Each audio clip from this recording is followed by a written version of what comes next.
ہم مدینے کی گلی میں پھر دوبارہ چلتے ہیں۔ حضرت عمر رضی اللہ تعالیٰ عنہ کا دربار لگا ہے۔ ایک شخص کو پکڑ کر لوگ لے آتے ہیں کہ اس شخص نے ہمارے باپ کو قتل کر دیا۔ حضرت عمر رضی اللہ تعالیٰ عنہ نے پوچھا کیا ماجرا ہے بھائی؟ اس نے کہا جی واقعی میں ان کے باپ کا قاتل ہوں، لیکن میں نے قصداً قتل نہیں کیا۔ ہوا یہ کہ میں ایک مسافر ہوں، جا رہا تھا، راستے کے اندر سبز چراگاہ تھی، میرا اونٹ بھوکا تھا، اس چراگاہ میں داخل ہو گیا۔ اس کے بوڑھے باپ نے پتھر اٹھایا اور میرے اونٹ کو مارا، اس کی آنکھ نکل گئی۔ مجھے بڑا غصہ آیا، میں نے وہی پتھر اٹھا کر اس کے باپ کو دے مارا، لیکن وہ ایسے ٹکانے پہ لگا کہ اس کا باپ فوراً فوت ہو گیا۔ میرا قصد اور ارادہ نہیں تھا، لیکن بہرحال میں اس بات کا اقراری ہوں کہ میں نے اس کے باپ کو قتل کر دیا ہے۔ آپ جو حکم سنائیں میں اس کو قبول کروں گا، لیکن میں ایک مہلت مانگتا ہوں کہ میرے دوست، میرے بھائی کی کوئی رقم میرے ذمہ ہے، میرے پاس اس نے امانت رکھی ہوئی ہے اور وہ مجھے پتا ہے کہ میں نے کہاں چھپا کے رکھی ہوئی ہے۔ اگر آپ فیصلہ کر دیتے اور میری گردن کاٹ دی جاتی ہے تو وہ امانت جو میں نے رکھی ہوئی ہے سنبھال کر کے، میرے علاوہ کوئی جانتا بھی نہیں ہے، تو وہ اس تک کون پہنچائے گا؟ اگر آپ مجھے 3 دن کی مہلت دے دیں تو میں جا کر کے اس کی امانت اس کو واپس کر کے پھر واپس آؤں گا، پھر یہ پھندا پھانسی کا میں اپنے گلے میں ڈلوانے کے لیے تیار ہوں۔ حضرت عمر رضی اللہ تعالیٰ عنہ نے فرمایا کہ کوئی شخص تیری ضمانت دے دے تو ہم تجھے چھٹی دینے کے لیے تیار ہیں۔ اس نے دائیں بائیں دیکھا، پورے مدینے میں اس کا کوئی شناسہ ہی نہیں تھا، واقف ہی نہیں تھا، ایک اجنبی شخص تھا۔ حضرت ابو ذر غفاری کھڑے ہو گئے، کہا حضرت عمر میں اس کی ضمانت دیتا ہوں۔ ضمانت دے دی گئی، وہ چلا گیا۔ تیسرے دن وعدے کا جو وقت تھا، لوگ جمع ہو گئے، دربار لگ گئے، ابھی تک آنے والا نہیں آیا۔ لوگوں نے کہا ابو ذر تو نے غلطی کی ہے، ایک اجنبی کی ضمانت دی اور ابھی تک وہ نہیں آیا۔ اور میاں صاحب فرماتے ہیں ایک بار جو پھائیں اڑ جاندے ہو پھر کدی نہ پھنستے نے۔ ظاہر ہے وہ چلا گیا، واپس تو نہیں پلٹ کے آئے گا، اسے پتا ہے کہ آگے سیدھی سیدھی میری موت ہے، تو تم نے یہ کیا غلطی کی؟ خیر آپ نے فرمایا کہ اگر وہ نہ آیا تو یہ پھانسی کا پھندا میرے گلے میں ڈال لینا، لیکن بہرحال میں نے اس کی ضمانت دی۔ کچھ عرصہ بیتا کہ دور سے گرد و غبار اڑتا ہوا دکھائی دیا۔ جب صورت واضح ہوئی تو وہی شخص تھا۔ حضرت عمر فاروق رضی اللہ تعالیٰ عنہ کے دربار میں کھڑا ہو کہنے لگا حضرت کسی وجہ سے تاخیر سے پہنچا ہوں، معذرت چاہتا ہوں، اب جو حکم ہے پورا کیجیے۔ حضرت عمر رضی اللہ تعالیٰ عنہ اس کے پھانسی کے احکامات جاری کر چکے تھے۔ آپ نے فرمایا کہ ابو ذر یہ بتا کہ تو نے اس کی ضمانت کیسے دی جب تو اسے جانتا نہیں تھا؟ تو سن حضرت ابو ذر غفاری نے کیا کہا۔ کہا ایک اجنبی میرے محمد کے مدینے میں پناہ مانگ رہا تھا اور اس نے چاروں سمت دیکھا اور کوئی شخص نہیں تھا جو اس کو امان دیتا اور اس کی ضمانت دیتا، تو میں نے اس لیے ضمانت دے دی کہ نہ بھی آیا تو اپنی جان چلی جائے گی، کل کو یہ تو نہیں کہے گا کہ محمد کے مدینے میں کسی نے ضمانت مانگی تھی، پورے شہر میں کوئی ضمانت دینے والا نہیں تھا۔ اس کو کہا کہ انہوں نے تو ضمانت دے دی، میاں اب تو بتا کہ تو چلا گیا تھا، تجھے جانتا کوئی نہیں تھا، نہ پلٹ کے آتا تو تجھے کوئی پوچھنے والا نہیں تھا، تو تو نے یہ دوبارہ موت کے منہ میں کیوں اپنا سر رکھا ہے؟ تو اس نے کہا کہ میں نے کہا کہ ایک اجنبی کی ضمانت ایسے شخص نے دی ہے جو مجھے جانتا بھی نہیں ہے، اور اگر میں نہ گیا تو لوگ قیامت تک اجنبیوں پر بھروسہ نہیں کریں گے کہ اجنبی یوں سلوک کیا کرتے ہیں۔ تو حضرت عمر رضی اللہ تعالیٰ عنہ اس کے پھانسی کے احکام جاری کیے، تو جن کے باپ کو قتل کیا تھا وہ بیٹے کھڑے ہو گئے، کہنے لگے تاریخ کی کالک ہم اپنے منہ پہ ملیں گے، ہم بھی اپنے باپ کے قاتل کو معاف کر دیتے ہیں۔ یہ ہماری تاریخ ہے، یہ ہماری کہانی ہے، لیکن آج ہم کس جگہ پہ کھڑے ہیں اور کیا ہماری صورتحال ہے؟ نہ ہمارا کردار رہا اور نہ ہمارا کوئی تشخص رہا۔ آج ہم نے اپنا تشخص بھی مٹا کے رکھ دیا، اپنے طرز زندگی بھی بدل دی، نہ ہماری باطن کی وہ روشنی رہی، نہ ظاہری وہ صورتیں رہی کہ ہم پہچانے جائیں کہ حضور کے غلام ہیں، بلکہ آج بھانت بھانت کی بولیاں بول رہے ہیں۔ اقبال نے کیا کہا تھا؟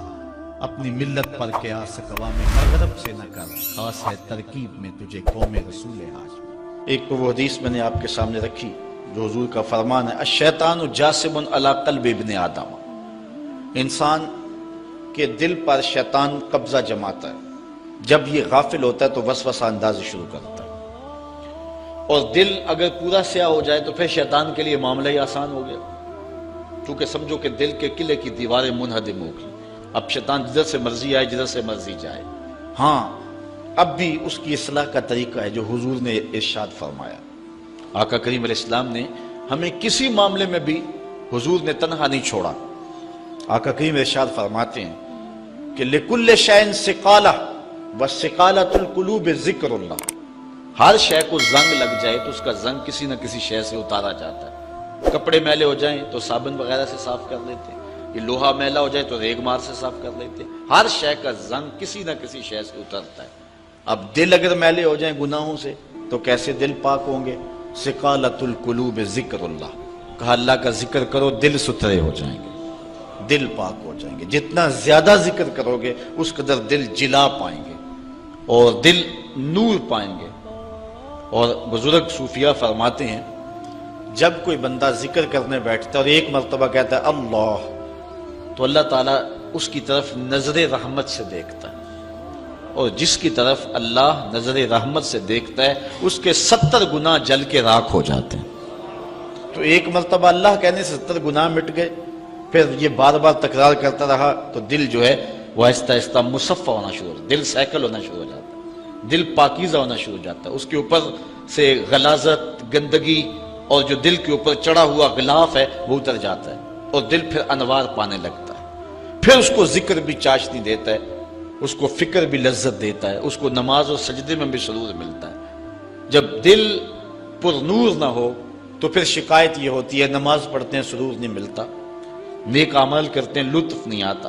اصل وہ دلوں کے اوپر حجابات آ چکے ہیں، دلوں کے اوپر پردے آ چکے ہیں، اگر وہ اتر جائیں اور وہ کثرت ذکر کے ساتھ جو ہے وہ پردے اتریں گے۔ اب دل 4 طرح کے ہیں، القلوب اربع، دل 4 طرح کے ہیں۔ ایک دل قلب اجرد فیہ سراج یظہر، ایک مومن کا دل وہ بالکل ایسے ہوتا ہے جس طرح چراغ روشن ہوتا ہے، اور مومن کے پاس جو بیٹھے اللہ اس کے دل کو بھی نور کر دیتا ہے، چونکہ دلوں سے نور کی شعائیں نکلتی۔ کسی زمانے میں لوگ اس بات کو نہیں مانتے تھے جو عقل والے تھے، لیکن اس زمانے کے اندر موجودہ سائنس نے اسیری لہروں کو تسلیم کیا ہے، اور وہ کہتے ہیں کہ جو شخص نیک ہے اس کے بدن سے وہ لہریں نکلتی ہیں، اچھے اخلاق والا، اچھے کردار والا، اور دوسرے پر وہ مرتب ہوتی ہیں، اور جو بدکار ہے، برا شخص ہے، اس کے بدن سے وہ لہریں نکلتی ہیں اور دوسرے پر مرتب ہوتی ہیں۔ اور حضور علیہ السلام نے صدیوں قبل یہ بات بتائی، حضور نے فرمایا اچھے آدمی کی صحبت ایسے ہے کحامل المسک، جس طرح کستوری والا شخص ہوتا ہے، عطار کی طرح ہے کہ اس کے پاس اگر آپ بیٹھیں تو خوشبو آتی رہے گی۔ فرمایا یا تو تمہیں دے گا تحفہ، یا تم اس سے خرید لو گے، یا نہ وہ تحفہ دے گا نہ تم خریدو گے، لیکن جب تک بیٹھو گے مشام جام معطر رہیں گے، اور گھر آؤ گے تو لباس میں خوشبو بسی ہوئی ہوگی۔ اس لیے اچھے بندے کی صحبت کو حضور نے جو ہے وہ کستوری والے عطار سے حضور نے تشبیہ دی، اور جو برا شخص ہے اس کی مثال حضور علیہ السلام نے بھٹی والے سے مثال دی کہ جو شخص بھٹی والے شخص کے پاس بیٹھے گا یا تو کچھ چنگاری اڑے گی اور اس کے جسم اور کپڑوں کو جلا دے گی، اور اگر چنگاری اڑ کے اس کے بدن کو نہ بھی جلائے تو جتنی دیر بیٹھا رہے گا اس کی بدبو، اس کا دھواں اس کے لیے پریشانی کا باعث رہے گا۔ اس لیے اچھے آدمی کی صحبت کو اختیار کرنے کا حکم دیا۔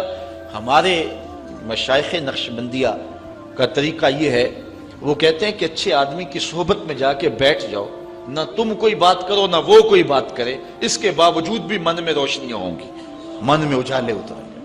اللہ اکبر۔